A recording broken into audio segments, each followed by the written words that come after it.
Свежие виноградные листья – главный деликатес начала лета не только в Азербайджане или Турции, но еще и в Узбекистане. Только в Узбекистане кусочки фарша, завернутый в виноградный лист, называют не долма, а каваток. И готовят с ними вместе плов. Прежде чем начинять листья фаршем, их обязательно надо залить кипятком. Во-первых, это их дезинфицирует, а во-вторых, сделает несколько мягче и податливее. Что для долмы, что для каваток стараются выбирать листики поменьше и непременно от белых сортов винограда. Они нежнее, вкуснее и чуточку кислее. Работа с нежными виноградными листьями требует таких же нежных пальчиков. Но мы, мужчины, если захотим, тоже справимся. Главное терпение и самое главное не путать шершавую и глянцевую сторону листика. Всегда глянцевой стороной вниз. Фарш для традиционной азербайджанской долмы обычно идет мясо, немного курдюка, непременно лук и рис. Но для каваток рис не нужен, достаточно мяса и лука. Только лук я взял фиолетовый и припустил его немного на растительном масле. Вы попробуйте сделать по моему рецепту. Я уверен, что вам понравится. Разумеется, фарш надо посолить, приперчить, приправить, но действовать надо в строгом соответствии с вашими вкусами. И главное не бояться. Заворачивать долму очень просто, вот как 5 пальцев. Видите, виноградный лист очень похож на пятерню. Раз пальчик, 2 пальчика, 3 пальчика, 4 пальчика, 5 пальчик. Вот тебе и долма. Вот тебе и каваток. Чтобы с долмой было удобно работать в казане, когда будем готовить плов, есть вот какой способ. Нитка, иголка. И нанизываем долму одну за одной в виде ожерелья. В процессе приготовления долму нужно будет то опустить в казан, то убрать из казана. Представляете себе, если все это делать по одной штуке. А когда долма собрана в виде ожерелья, то очень удобно. Взял, поднял сразу штук 20. Пусть долма пока полежит в холодильнике, а нам пора заниматься рисом. Любой, самый замечательный, самый высококачественный рис обязательно надо замачивать теплой водой, 60 градусов. Хорошо бы эту воду досолить, а потом, после того, как рис разбухнет, тщательно смыть с него весь крахмал. Мы плов готовим, а не кашу. Рис должен замачиваться, может быть, минут 30. Хорошо бы, если бы даже и час. Весна, начало лета, долма. Я задумал особый плов. Плов зеленый. Я уверен, что все получится очень вкусно. Но для этого мне сначала нужно из вот этой зелени получить сок. Петрушка, кинза, базилик. Все, что вы любите, берите и закладывайте в соковыжималку.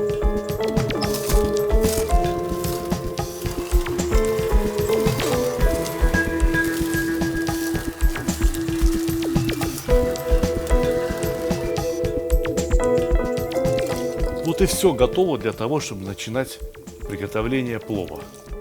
Представляете себе, как укрепится здоровье, если выпить этот стакан сока? Пошли плов готовить. Риса у нас было 800 грамм, поэтому жира я беру 250 грамм. Взять ли бараний жир или взять растительное масло – это дело вашего вкуса. Можно в конце концов и смешать. Самое главное, чтобы общий объем был примерно 250 грамм. Жир растопился, но я не довожу его до дымка и закладываю бараньи голяшки.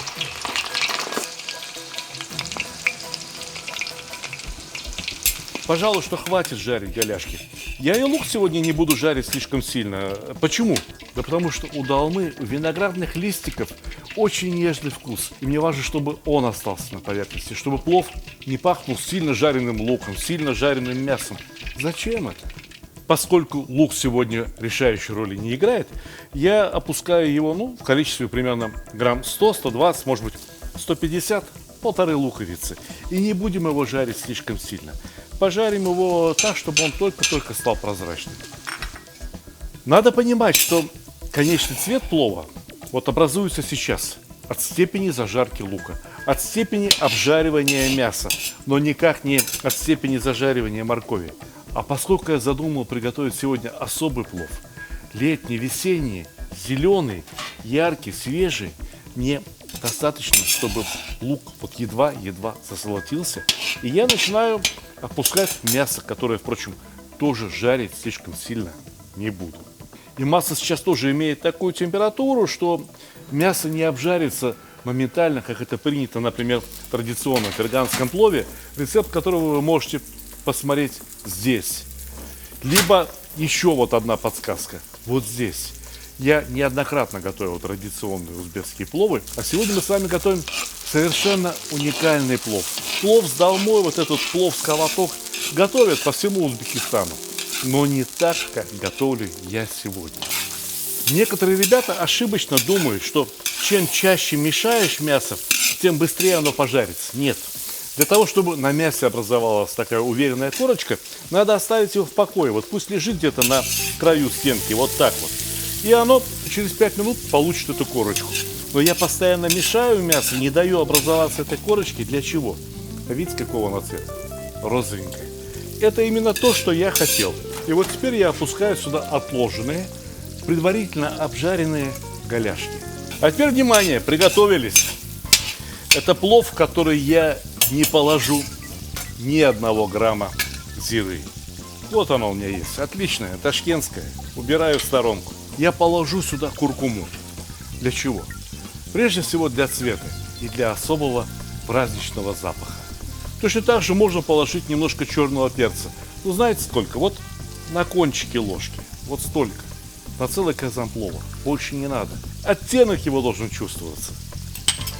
Как бы мы ни экономили мясо, все равно получилось около килограмма. На килограмм мяса не полная столовая ложка соли. Запомните эту меру. Это достаточно.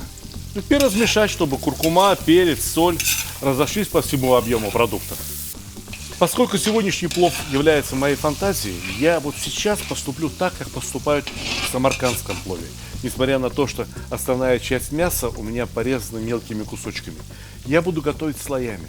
Мясо будет внизу, помешаем его последний раз, а морковь будет наверху. И морковь я даже жарить не буду. Мне не нужен интенсивный вкус моркови. Мне морковь здесь нужна только как прослойка между мясом и долмой. Разровняем морковь, слегка утрамбуем. Ну, где-то шапочкой получается, ничего страшного. Теперь можно заливать воду. Сразу достаточное количество воды, так, чтобы и морковь покрыла, и долму, которую мы опустим сюда, тоже чтобы покрыла. Но надо понимать, что и долма, и морковь тоже выпустят сколько-то соков. Поэтому излишне с водой не надо. А вот теперь оцените удобство, которое дает ниточка, ожерелье. Понимаете, вот она. Вот, все сразу закладываем. А представляете себе, закладывал бы я по каждой долме отдельно. Полдня бы ушло на это.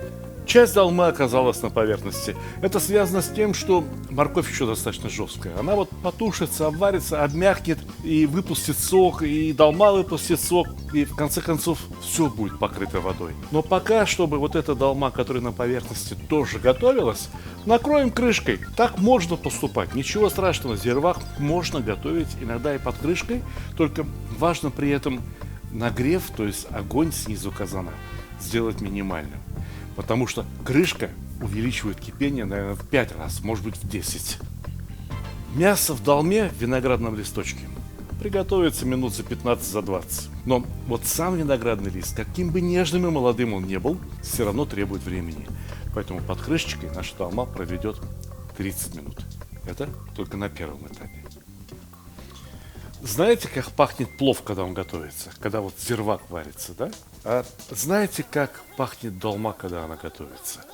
Вот эти два запаха сейчас одновременно исходят из казана и не дают спать все округи. И вот что теперь нужно сделать. Надо убрать отсюда долму, потому что самое время засыпать рис. Пусть течет весь сок с долмы, вот этот вот изумрудный сок, туда, в зирвак. Он мне в зирваке нужен очень. Прибавляем под казаном нагрев. Бросим несколько щепочек, они моментально вспыхнут. Они так же быстро сгорят, как вспыхнут. Но мне вот нагрев этот нужен прямо сейчас. Угольки тлеют. Подмашем немножко. Сейчас вспыхнет. Одним моментом. Закипело бурно. И наливаем сок от зелени.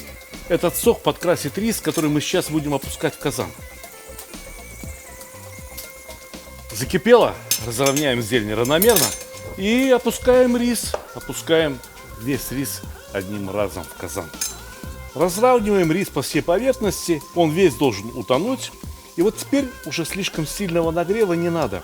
Пускай впитывается, пускай кипит достаточно интенсивно, но не настолько интенсивно, как в ферганском плове. Не будем забывать, что здесь все готовится слоями, и мы ни разу не перемешивали мясо с морковью.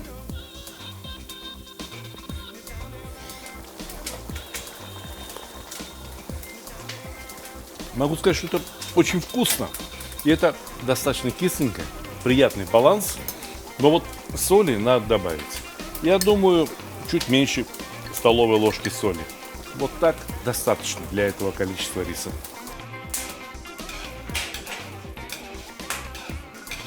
Я сейчас верну долму на место, накрою крышку и пусть стоит. Пусть постоит минут 30. Посмотрим, что получится. Посмотрите, какие блюда. Произведение искусства. Мастер из Риштана Алишер Назиров. Но меня больше волнует, что получилось здесь. Будет ли это произведением искусства или просто еда? Уметь подать плов тоже искусство. Правильно встряхнуть рис, правильно перемешать его с морковью, так, чтобы нигде не осталось ни одного комочка. Ведь рис, расширяясь, может и слипнуться один с другим. Понимаете? Но в этом ничего страшного нет. Вот, например, сейчас, видите, одним целым куском. Вот так. Видите, мясо каким осталось? Розовеньким, нежным, буквально диетическим, не перебивающим тонкий аромат зелени и виноградного листа. Половину оставим здесь, половину здесь. Руки чистые, придерживаем. Простите, не удержался. Ну что, желаю вам успехов в кулинарии, экспериментов, находок. Самое главное, удачных находок. Найти вкус и вкус в жизни. Приятного аппетита!